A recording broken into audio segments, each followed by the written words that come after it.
the day at the homicide scene. In the 1990s, I was a TV news stringer, a freelance news cameraman in San Francisco. I would listen to the police scanners mounted in my car and rush to the scene of breaking news stories, where I would get my video camera out, record news footage and sell it to the local TV stations. One night I heard the police get called to a homicide scene. I scooted over there, parked and got my camera out of my trunk just as a couple of homicide detectives pulled up. I should explain that my camera was a mid-sized industrial model, not one of those huge multi-thousand-dollar broadcast models that only the TV stations could afford.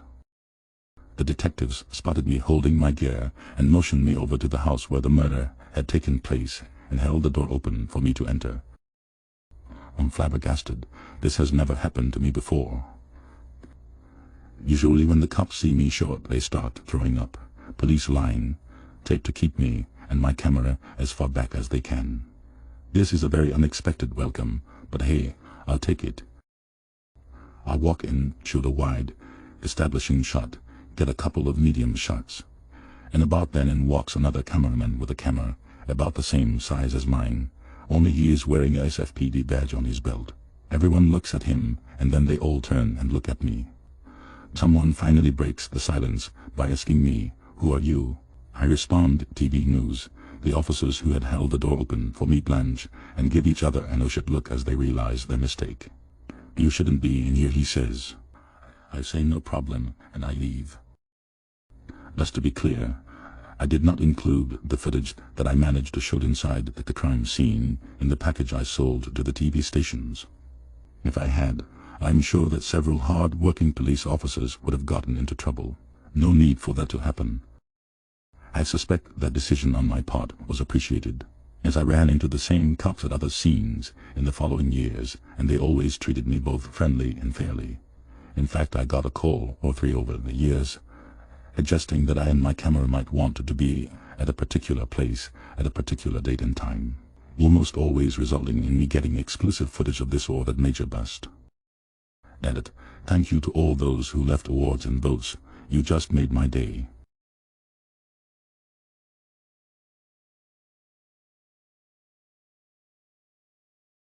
I left my job, then almost got arrested for visiting the store to buy groceries. Lel Karen, MK. Former boss, BMM. I never really used Reddit, but recently I've been seeing a ton of Reddit videos on YouTube, and remembered I had a little story myself that could be told.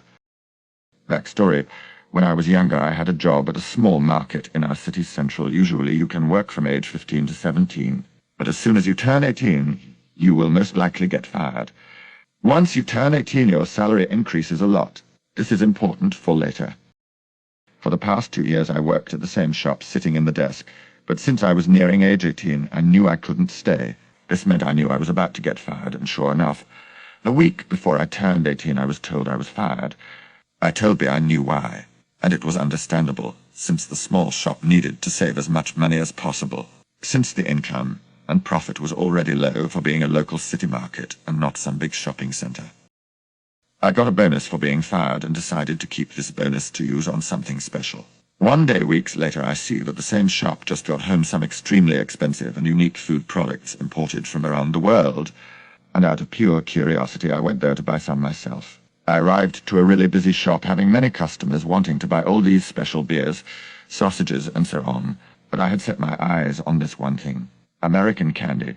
I live in the EU, and American candy isn't really being sold so much in my country, so I was drooling from the thought of getting to try some of these big products I hear about on the internet. I went to take some of the candy and put it in my basket, and here steps an MK, male Karen. MK was one of the greedy customers we had when I still worked there. Whenever there was a discount or something special, he just took as much as he could, not letting other customers buy some. It got so bad that we needed to put each customer may only purchase X amount of this product signs on some of our specialty products. MK then goes up to me and says, "MK, are you packing these away already?" Haha. "No, I was picking these for myself." "MK, but you are still working. You can purchase some when you are free from work." "I'm sorry, but I don't work here anymore, MK." "MK, yes you do. I saw you some weeks ago in the counter." and I recently got fired since I turned 18. MK, that's good with you. Don't lie or I will call your boss and get you in serious trouble for stealing the products that are meant for the customers. You can call him, it's not a joke. I really got fired since I am turning 18. MK then began screaming about how I was being disrespectful and how I shouldn't be working in the store anymore. How I was stealing and packing away special products from the customers so they couldn't buy any. I was getting pretty pissed at MK since me and we already knew that he was a sour, bitter old man. But he always kept telling me he was a good, loyal, paying customer. I always wanted to say screw it and say something whenever he went hoarder mode and bought all the specialty products. I told MK to call my former boss B and ask him if I still worked here. Out of nowhere, greedy MK starts to take things out of my basket where I had my products, saying these don't belong to you. Where I then screamed at him for being so entitled and disrespectful, saying that he was the whole issue, since I already admitted that I didn't work there. I then stopped screaming in the old man's face to where I then saw two police officers walk down the hall towards me and MK.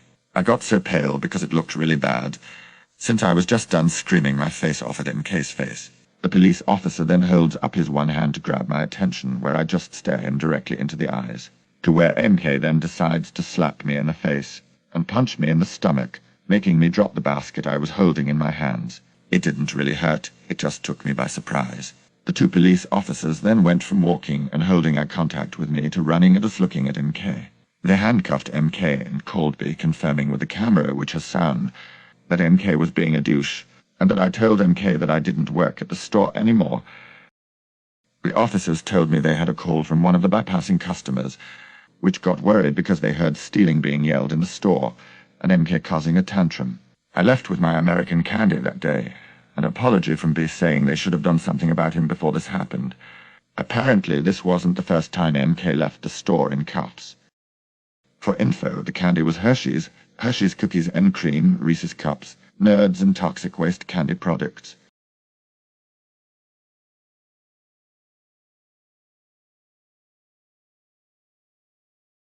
My badass wife. I posted this a year ago and entitled people. Several commenters told me I should post it here. My wife and I are senior citizens. In other words, we are old. My dear wife, DF, is a strong, independent, take no shoot from anyone type of woman. I adore her for it. She keeps me in line, pushes me to be a better man, and is the reason behind my modest success in life. She is sarcastic, is wicked smart, can cuss like a sailor. As she gets older, her filter is practically non-existent. A few months ago, we decided to treat ourselves. We made reservations and went to a rather high-end restaurant. They had a maitre d' sommeliers, highly trained wait staff, etc. My wife, even though she is in her 70s, has very little gray hair and can pass for 55. She was wearing a very pretty white lacy blouse, very flattering black pants, and black flats. She looked good.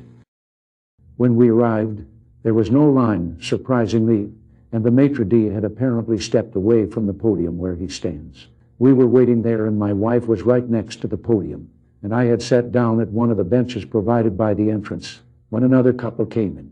Without missing a beat, the man walked up to the podium and told my wife, Rockefeller, not the name he used, "We have reservations for two." My wife said that she was sure someone would be with them shortly. The woman huffed a little and the man said, "Please seat us now." My wife told them that she is waiting to be seated, but the man said again, "Seat us now." So my wife said, "Right away, walk this way." She walked away with them behind her as she walked around the partition separating the entrance to the dining area, circled around to the other end and lead them back to the entrance and pointing to the bench, said, "Sit down." The man looked like he was going to blow a gasket, and my wife repeated, "I don't work here, you moron, who wanted me to seat you, so sit the F down." As the couple were sputtering, and before it could escalate future, the maitre d' arrived. We gave our name and he led us away. There was no yelling and no threats of police. We had a wonderful meal, overpriced but oh well, and the other couple was several tables away from us. We didn't interact again with them, but they did shoot us dirty looks now and then. Now before you say my wife overreacted, could have explained that she didn't work there in a better way. She has a wicked sense of humor and hates idiots. She loves being a smart ass and is so good at it. One of the reasons that I, after being with her all these years, Still love being put in my place by her when I start getting a little misogynistic. I wanted to post this again because since the original posting, I have lost the love of my life to the current global health crisis. Maybe someday I'll be able to post new content about the wonderful woman I was honored to call my wife. I'm just not in the headspace to do so now. Edit, thank you all so much for all the kind words and awards. I want to point something out. I know my wife was a beautiful, kind, intelligent woman. Oh, I know that she wasn't conventionally attractive. I couldn't look at her without thinking I won the lottery. Beauty is in the eyes of the beholder, and I felt she was lovely. She had her faults, as do all of us. I was a lucky man and can only hope that you all find, or have found, someone you can adore as I did her.